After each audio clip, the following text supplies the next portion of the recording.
আপনারা দেখছেন আমাদের JTV24BD.com।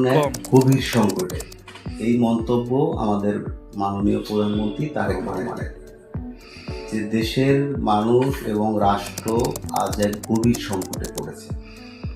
এখানে যদি আমরা এই সময়তেই ঘুরে দাঁড়াতে না পারি, তাহলে এই সংকট দেশের জন্য খুব খারাপ কিছু বয়ে আনবে। আর এই সময় যদি আমরা ঘুরে দাঁড়াতে পারি, আমরা অনেক ভালো সম্ভাবনাও আছে। এখন এই সংকট থেকে উত্তরণের জন্য বর্তমান বিএনপির যে সরকার, নির্বাচিত সরকার, আমাদের যে মাননীয় প্রধানমন্ত্রী, যার পারিবারিক যে ইতিহাসটা, তার বাবা ছিলেন একজন সফল রাষ্ট্রনায়ক, রাষ্ট্রপতি, তার মাও ছিল একজন সফল প্রধানমন্ত্রী। তাদের সন্তান আমাদের বর্তমান প্রধানমন্ত্রী তারেক রহমান। বাংলাদেশের জনগণের আকাঙ্ক্ষার জায়গায় এই তারেক রহমান যদি এই দেশের সংকট থেকে উত্তরণ না করতে পারে এই দেশকে, তাহলে আমাদের জন্য এক ভয়ঙ্কর পরিণতি তৈরি হবে এই দেশে। কারণ তার থেকে সুযোগ্য আর রাষ্ট্রনায়ক বর্তমান সময়ে আমরা পাই না, দেখি না। এটার প্রতিফলন আবার ভোটে হয়েছে। এই যে কিছুদিন আগে দীর্ঘ বছর পরে, প্রায় 2 যুগ পরে একটি যে ভোট হলো, সেই ভোটের মাধ্যমে আবার প্রতিফলিত হচ্ছে তাদের জনপ্রিয়তা। মানুষ যে চায় তারেক রহমান, বিএনপিকে দেশ গঠনে। এখন মানুষ দায়িত্ব দিল, কিন্তু এই সরকার এমন একটা সময় দায়িত্বটা নিছে যখন দেশটা একটা গভীর সংকটের মধ্যে পড়ে রয়েছে ইতিমধ্যেই। এত সংকটের ভিতরে স্বাধীনতার পরে কোনো সরকার দায়িত্ব নেয়নি। এটি যেমন একরকম আমাদের প্রধানমন্ত্রীর জন্য সৌভাগ্যের বিষয় যে সে সংকটের সময় যে দায়িত্ব নিয়ে সফল হতে পারে, সেইখানেই তার মূলত যোগ্যতার প্রমাণ। তো আজকে আমরা একজন প্রবীণ নাগরিক বাংলাদেশের পেয়েছি, যার ইচ্ছা এই দেশের সংকটে এবং প্রধানমন্ত্রী যে আহ্বান জানিয়েছে, সেই আহ্বানে সে সাড়া দিতে চায়, দেশের জন্য সে কিছু করতে চায়। কেউ কাজ করবে কৃষক মাঠে, কেউ কাজ করবে তার বুদ্ধি দিয়ে, কেউ পরামর্শ দিয়ে, কেউ শ্রম দিয়ে, কেউ মেধা দিয়ে। এটাই একটা রাষ্ট্রের নিয়ম, যে যার জায়গা থেকে দেশের উন্নয়নের জন্য ভূমিকা রাখবে, দেশের ভালোর জন্য ভূমিকা রাখবে।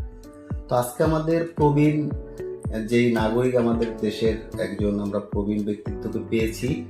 সে নিজের উদ্যোগেই আজকে আমাদের এই গণমাধ্যমের অফিসে এসেছে, যে রাষ্ট্রের জন্য সে কিছু করতে চায়। সেটি আমাদের সাংবাদিকদের সাথে আমাদের মাধ্যমে জনাব তারেক রহমান, আমাদের মাননীয় প্রধানমন্ত্রী এবং রাষ্ট্রের যারা দায়িত্বশীল জায়গায় আছে, তাদের দৃষ্টি আকর্ষণ করে সে তার কিছু কথা বলতে চায় সেই দেশপ্রেমের জায়গা থেকে।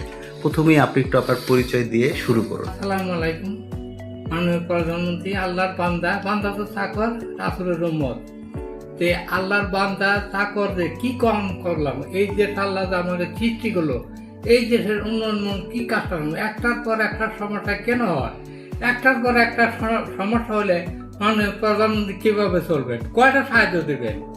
একটা গাছ ভাঙলে তো ক্ষতি, দেশের ক্ষতি।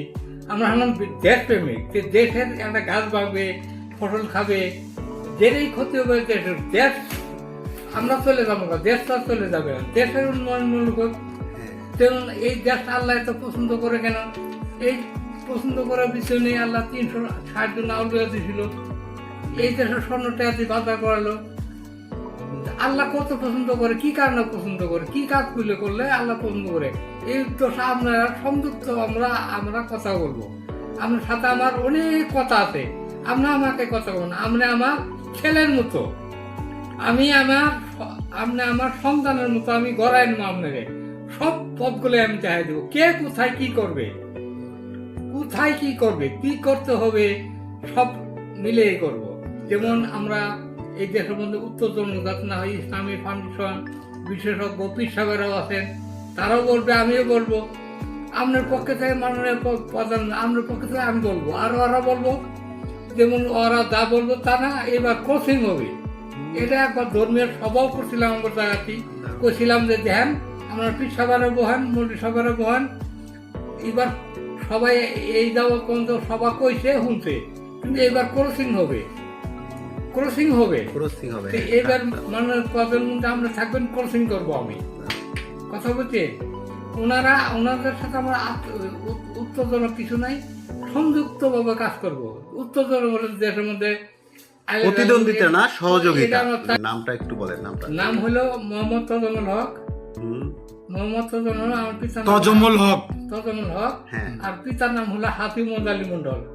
আর গ্রাম হলো ডিস্ট্রিক্ট শেরপুর, আর থানা শিল্পতি, আর গ্রাম হলো সনগান্দা। আচ্ছা আচ্ছা আচ্ছা আচ্ছা।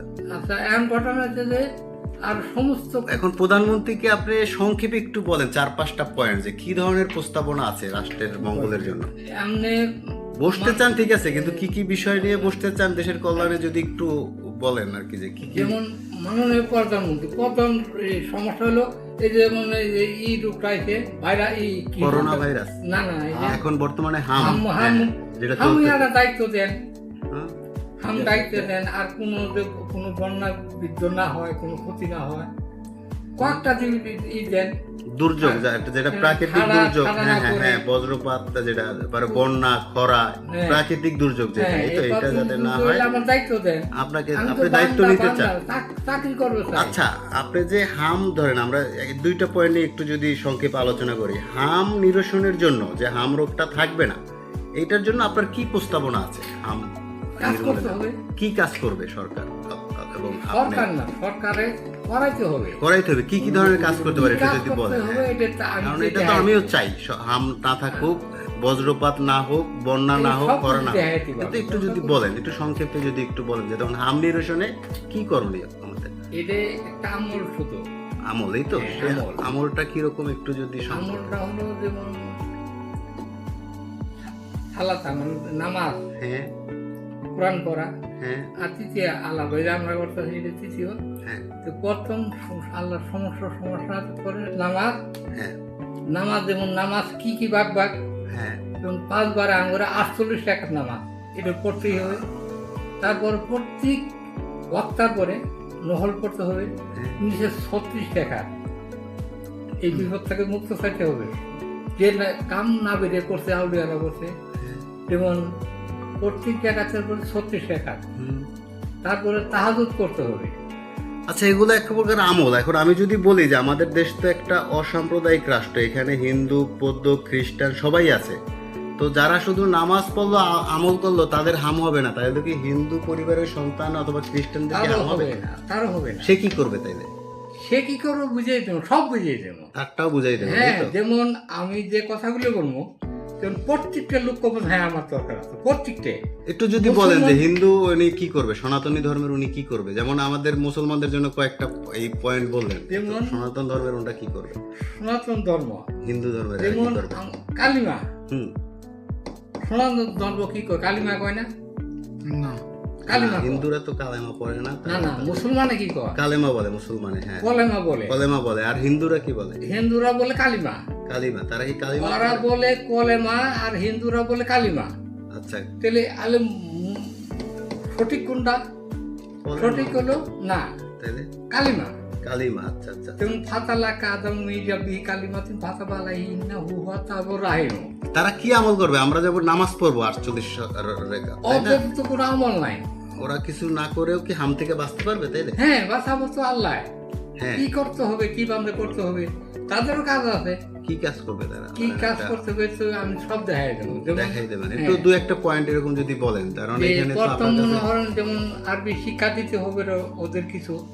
ওই হিন্দু লোকটা আরবি শিখবে কিছু, শিখবো তারা, হ্যাঁ শিখতেই পারে। তাদের যন্ত্রপাতি কার্য করি, হ্যাঁ, হ্যাঁ, তখন ওরাই আবার আগ্রহ শিখবার জন্য। আচ্ছা আচ্ছা।